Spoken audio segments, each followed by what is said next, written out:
Bayangkan kalian punya bos paling berkuasa di dunia, tapi kalian berani bilang enggak tepat di depan mukanya. Ini bukan cuma soal keras kepala, tapi soal nasib ekonomi global yang lagi dipertaruhkan.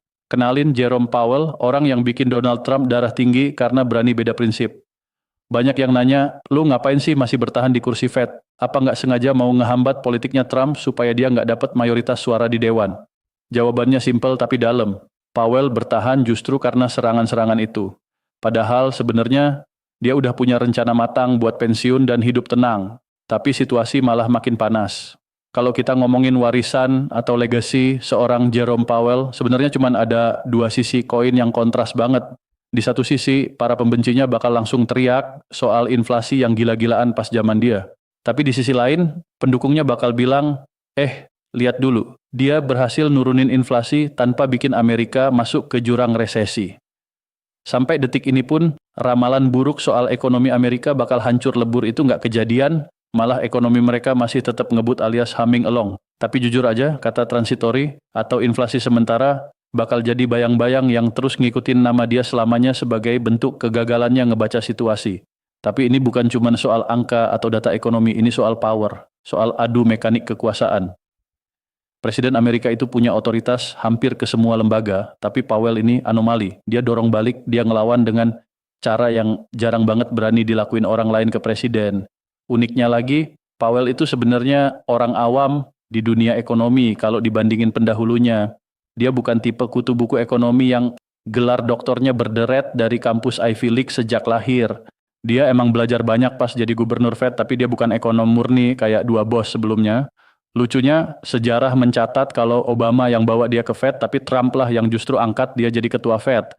Ibaratnya Trump yang milih, tapi Trump juga yang akhirnya ngajak ribut. Kalau kita mundur ke tahun-tahun akhir 2010-an, Fed sebenarnya lagi rajin-rajinnya naikin suku bunga, tapi tiba-tiba mereka nabrak tembok pas ekonomi kelihatan mulai lemes.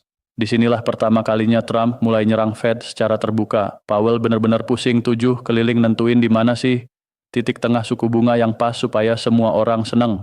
Terus, datanglah badai besar bernama virus corona yang ngerubah semua peta permainan. Tantangannya baru, risikonya nggak main-main. Virus ini dan semua aturan pembatasan yang ada benar-benar nekan ekonomi dunia, nggak cuma di Amerika, tapi merembet kemana-mana. Disinilah Powell dapat poin plus. Dia bakal diingat sebagai pemimpin yang satset pas krisis COVID. Dia tegas, dia cepat, dan dia agresif banget. Dia ambil keputusan yang pas itu benar-benar nggak populer secara politik. Kita semua lihat resesi paling dalam sejarah sejak zaman Great Depression, tapi gokilnya itu juga jadi resesi paling singkat. Ekonomi langsung bangkit lagi kayak dapet suntikan adrenalin. Kenapa bisa? Ya karena Fed nggak buang-buang waktu, mereka langsung terjun total ke lapangan. Tapi masalahnya pas kita maju beberapa tahun ke depan, kita malah nabrak tembok raksasa bernama inflasi. Banyak yang mulai nanya dengan nada sinis, ini inflasi mau dibiarin di atas target berapa lama lagi sih sampai Fed sadar kalau ini bukan cuma sementara alias transitory, dan Powell pun akhirnya ngakuin kalau inflasi emang udah kelamaan di atas 2%. Kalau dilihat ke belakang, ini emang kelihatan kayak blunder besar setelah krisis finansial. Dulu orang takut inflasi nggak bakal nyampe 2%, pas zaman Powell, Fed malah bikin aturan baru yang bilang nggak apa-apa kok kalau sesekali inflasi lewat dikit dari 2%, asal rata-ratanya masih oke. Dalam aturan main yang baru ini, mereka juga bilang bakal merhatiin angka pengangguran di berbagai kelompok masyarakat. Istilahnya, ini tuh kayak kode halus kalau mereka bakal mantau nasib pengangguran kaum minoritas sebelum mutusin buat naikin suku bunga.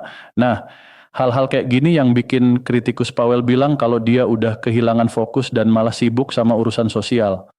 Belum lagi soal Powell yang mulai main ke ranah internasional buat bahas perubahan iklim dan risiko finansial yang bisa ditimbulkan. Ini sih jelas-jelas bakal langsung dihapus total kalau Kevin Warsh yang nanti jadi ketua Fed. Kesalahan kebijakan yang fatal dari 4 atau 5 tahun lalu itu masih jadi beban yang harus kita tanggung sampai sekarang. Makanya butuh reformasi kebijakan yang fundamental banget buat ngeberesin ini semua. Pelajaran berharga yang bisa diambil calon penerusnya, kayak Warsh, dari seorang Powell adalah harus tetap rendah hati di depan nasib ekonomi. Jangan terlalu kaku atau dogmatis sama rencana awal, karena realita di lapangan seringkali datang dan ngerusak semua rencana itu. Secara tradisi, harusnya Powell cabut pas masa jabatannya kelar, tapi nyatanya dia mutusin buat tetap bertahan buat waktu yang belum bisa ditentukan. Dia tegas bilang, gua nggak bakal ninggalin dewan ini sampai investigasi ini benar-benar kelar dengan transparan dan tuntas.